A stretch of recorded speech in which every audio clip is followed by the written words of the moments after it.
कक्षा 7वीं की student finally आपको वैसे यहाँ पे हिंदी का अर्धवार्षिक परीक्षा सत्र 2025-26 का पेपर लेके आ चुके हैं। आप लोग बहुत सारे यहाँ पर कमेंट आ रहे थे कि हिंदी का पेपर लाओ, तो फाइनली आपका पेपर आ चुका और साथ ही आपका यह पेपर 8 दिसंबर को होने वाला है। ठीक है, तो इस वीडियो को आपको ध्यान से देखना है और इस वीडियो को आप अपने दोस्तों तक शेयर कर दीजिएगा, जिससे वो भी यहाँ पर 60 में 60 नंबर लेके आ सके हिंदी विषय के पेपर में। साथ ही आपको बता दें कक्षा 7वीं के आपको अर्धवार्षिक परीक्षा की सभी विषय के पेपर आपको हमारे चैनल पर मिल जाएंगे, हमने डाल दिए हैं। ठीक है, तो इस वीडियो में हम आपका विषय हिंदी का पेपर कंप्लीट करने वाले हैं, तो आप लोग वीडियो को लाइक जरूर कर लीजिए। ठीक है, और चैनल को भी सब्सक्राइब कर लीजिए। तो आप यहाँ पर डेली समय आपका 2.5 घंटे रहेगा, कक्षा 7 पूर्णांक आपका 60 नंबर का रहेगा। अब आते हैं आपके बहुविकल्पीय प्रश्न 1 से 5 तक। तो आपके निर्देश आते से ही विकल्प चुनकर उत्तर लिखिए। प्रत्येक प्रश्न के लिए 1 अंक आपका निर्धारित है। प्रश्न पहला आता है, नैनी जेल में बंद राजनीतिक कैदी कौन था? तो आपका यह था सुभाष चंद्र बोस, बी था पंडित जवाहरलाल नेहरू, सी था लाल बहादुर शास्त्री और डी था लाला लाजपत राय। तो यहाँ पर नैनी जेल में बंद राजनीतिक कैदी कौन था? तो इसका उत्तर आपका पंडित जवाहरलाल नेहरू हो जाएगा।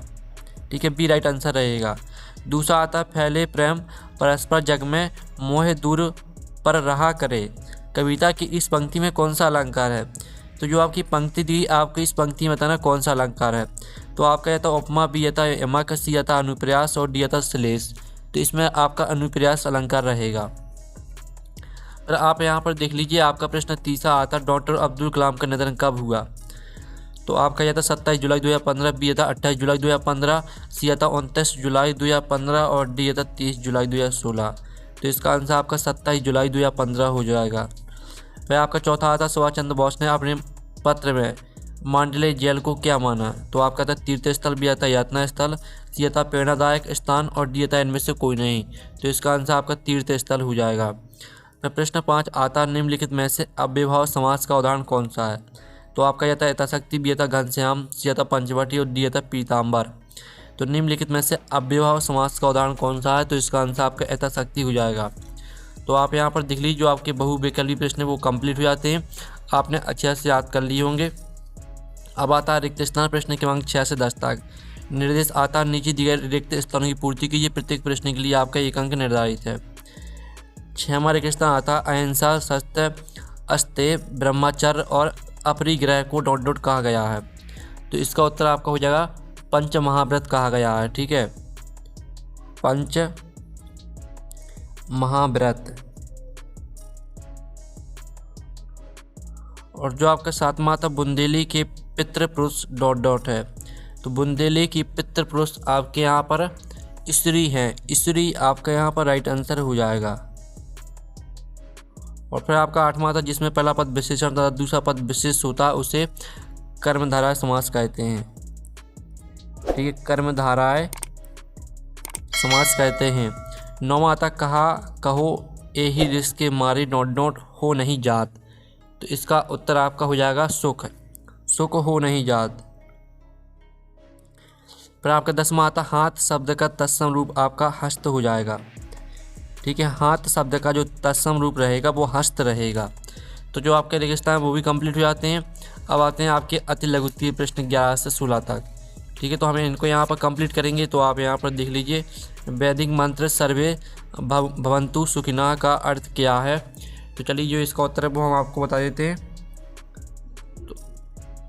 तो आप यहाँ पर देख लीजिए, आपका 11वें प्रश्न का उत्तर रहने वाला, इस मंत्र का अर्थ है सभी सुखी हों।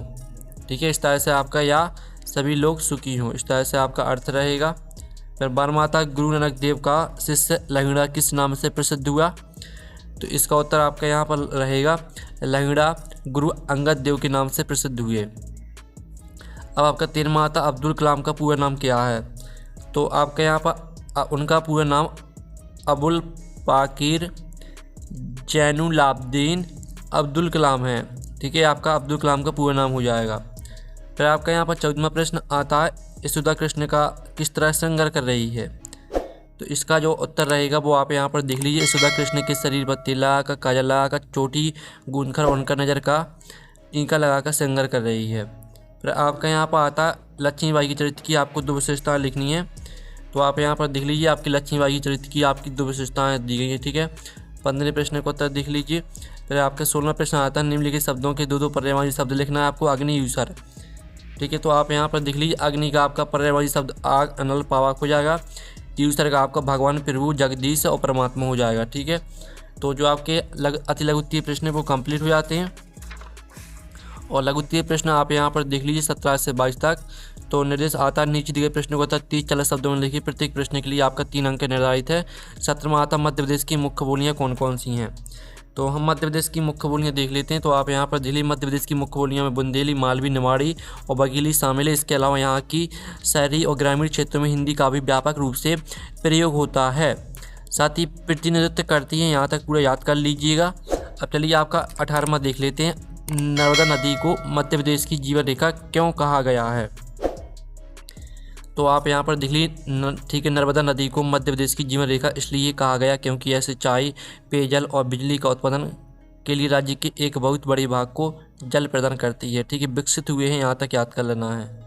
19वां आता गोरैया को हरियाली की रानी क्यों कहा गया है। तो ये आपका 19वें प्रश्न का उत्तर रहेगा, इसका भी स्क्रीनशॉट आप ले लीजिए।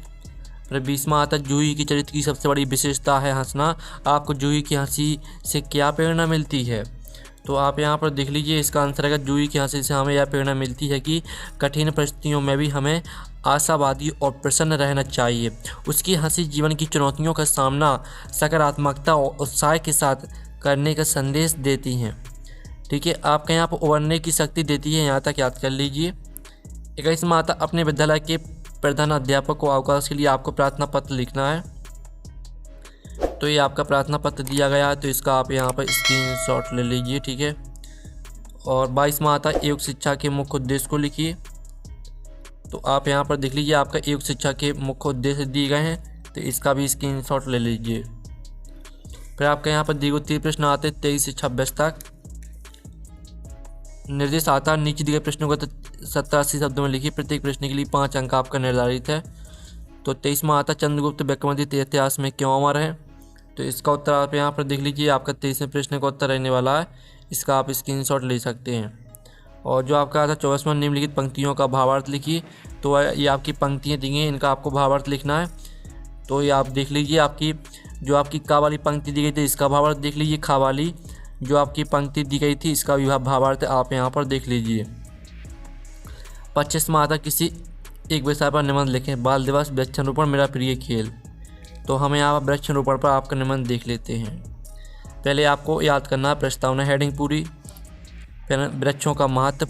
ठीक है, दूसरी हेडिंग को पूरा याद कर लेना है। फिर आपके यहाँ पर तीसरी हेडिंग आती है वृक्षारोपण की आवश्यकता बढ़ते। ठीक है, तो इसको पूरे याद कर लेना है। उपसंहार हेडिंग को पूरा याद कर लेना है।